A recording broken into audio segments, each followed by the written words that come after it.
Stupid J, Big Mike. This is Big and Stupid Game Reviews. And today, we're reviewing Shadows of the Damned. A game I really enjoyed. Don't love it, still enjoy it. There's a lot to enjoy about the game. Suda51, I found it to be very funny.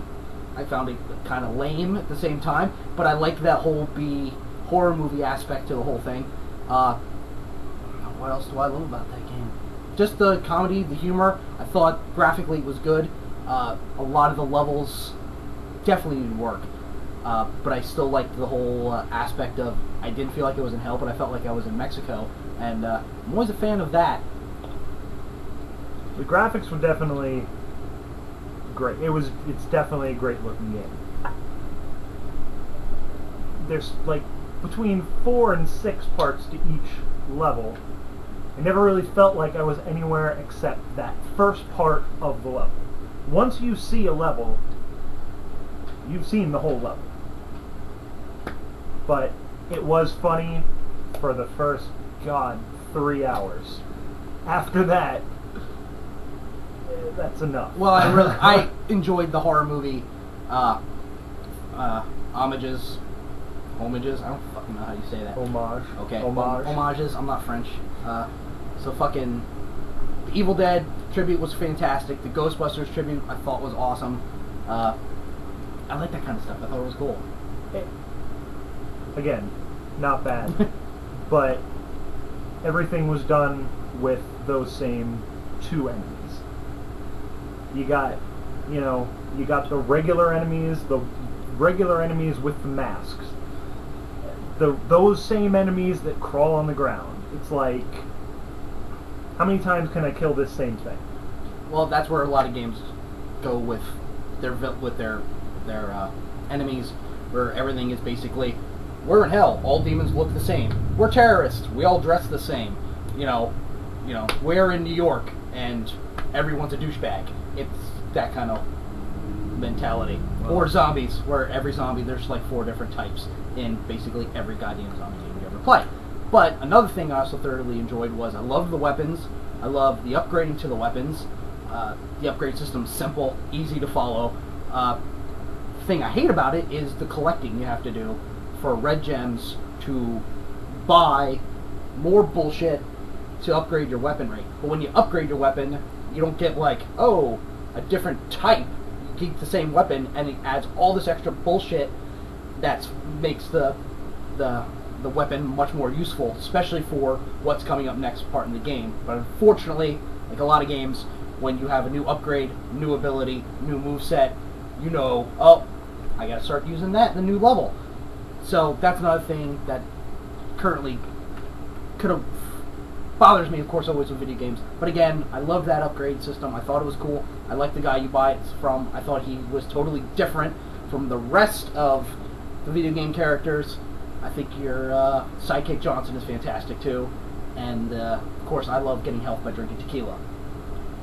I think you struck on everything that bothered me about it. This is a Suda51 game. Suda51 games always have gameplay problems, but they're always different. This was Resident Evil 4 with a Suda51 paint job over top of it. Nothing felt any different. It was just a shooter with a funky paint job over top of it. Like the humor, the juvenile humor. Oh God! It was just Resident Evil 4. But retarded. It was retarded Resident Evil 4. Well, if we're definitely going to pick apart what's bad about it, that's definitely a great place to start, and that is, of course, no running and gunning. It's stop and shoot while you can walk, but aiming is ridiculous in the game, especially with your main gun. I didn't feel the aiming was that bad with the rest of the weapons, but definitely with the boner, your revolver, was definitely off. Getting a headshot is ridiculous, and although you do get pretty cool reward of an awesome flash screen of brain matter flying all over the place, but Yeah, the Resident Evil style shooting is outdated. It's not fun to do, but in this kind of game, with that amount of enemies coming at you, not slow-moving zombies, but coming at you pretty good, along with having to watch the darkness around you and other level things, half the time I'm not even thinking about it, and with dodging being so good, I felt the dodge worked very well.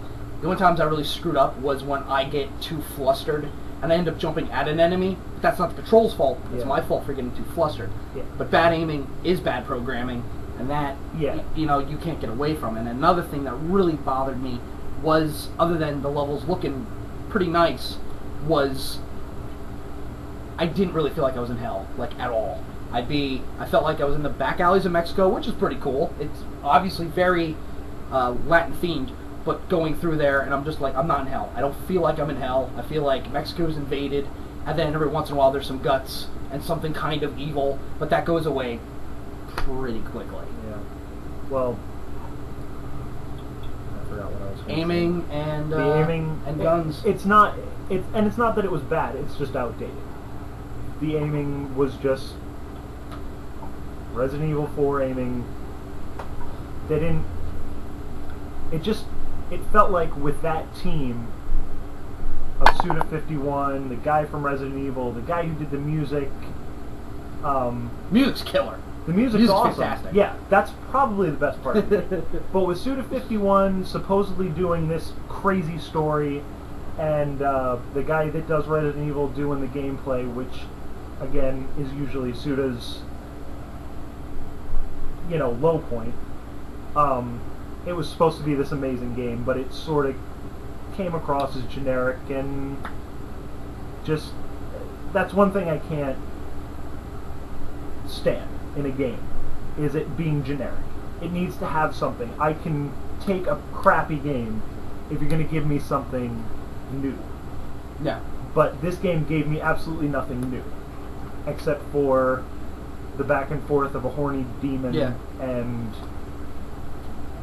a pretty stereotypical Latin badass hero guy. Which again goes back to their thing. They make fun of the popular and the stereotypes. But again, it was nice to have a Latin hero over Marcus Phoenix that we've all played a billion times, or a non-talking Space Marine, which we've also all played a billion times, or just a white douchebag, which we've all played it was a billion times. The music and the characters were likable, even though, a lot of the dialogue is stupid. Characters are still likable. Kidnapped girlfriend, not exactly a new plot. Absolutely not. But it works. They wouldn't keep doing it if it didn't work. Yeah, and you would have no point to go to hell. Yeah. Because you need a reason. So you're basically, if you like third-person shooters, you like Resident Evil 4, you like Resident Evil 5, you like B-horror movies, you'll want to be entertained, you love juvenile horror, juvenile, not horror, humor. Yeah. I mean, obviously, if that's there. And at the same time, that is what I like. I don't want... It's a breath of fresh air from all the other games that's out there right now compared to what's out there. And I would recommend this game. I don't know if I'd recommend it for $60. There's not a lot of replay value. I totally enjoyed the game. There is definitely some problems, but there's some problems with every goddamn game I play. But I'm glad I played it. I don't mind I spent $60 on it. And that's something you gotta decide if do I love Resident Evil style shooting? Do I love that type? Do I love to upgrade my weaponry? Do I like stupid jokes about penises all the freaking time? If it's like written by frat kids.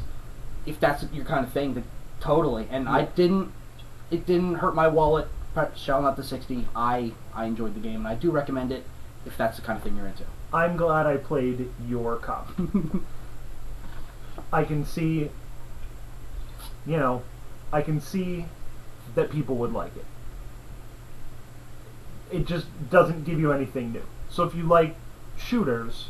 Third-person shooters, you like shooters, there's no reason not to buy it. Because, if you like shooters, it's a perfectly reasonable shooter. And you're going to get your money's worth out of it because it's what, 16 hours?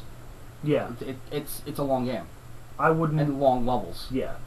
It's just you have to know that you're going to be killing the same demons the same way through the entire game, and all of the bosses are some variation on find the glowing red thing, shoot it till it explodes 3 times. That's every boss in the whole game. Yeah, and I won't argue that either. So, but would you recommend it new? Or would you No, recommend it no, used no. or not at all? I wouldn't recommend you buy it new. It seems like one of those games that's going to go down in price pretty fast. Wait till it's $30. You know, if I would buy it for $30, I probably wouldn't have hated it. But if I would have bought it for $60, I would have hated it. Well then, before we close out, I think the other thing I should bring up is both of us had high expectations, and I definitely think that brought a lot to the table to our perception of the game when we both played it. For example, I looked very forward to playing the game, and I was so excited that when I did play it, I totally ignored a lot of the stupid little dumb shit. I'm like, okay, all right, fuck that. I don't care. I'm loving it, and I'm like, ooh, I'm so happy I'm playing this. And I had too high of expectations because I've loved all of Suda's games before. Jay told me how great it was, and I went in, and at the beginning, it's awesome. But after probably 3 hours, I realized that I was going to be doing that same thing for the rest of the time I was playing the game. So I think most of my complaints are the fact that Repetitive. the game never gives you anything new. You kill the same demons through the whole game, and then the boss fights are that same shoot the red glowing thing 3 times until it explodes, and that's all there is to it. So if your expectations are high, keep that in mind. That I expected a lot, and because I did, and so excited, I did blow off a lot of things I probably normally wouldn't do. we'll leave it up to you if you like shooters, but just give it 2 months. I promise it'll go down in price, and then it'll be worth it. It's just not worth it new. Cool. All right. Big and stupid game reviews. Showers of the damned. Till Thanks next for time. watching.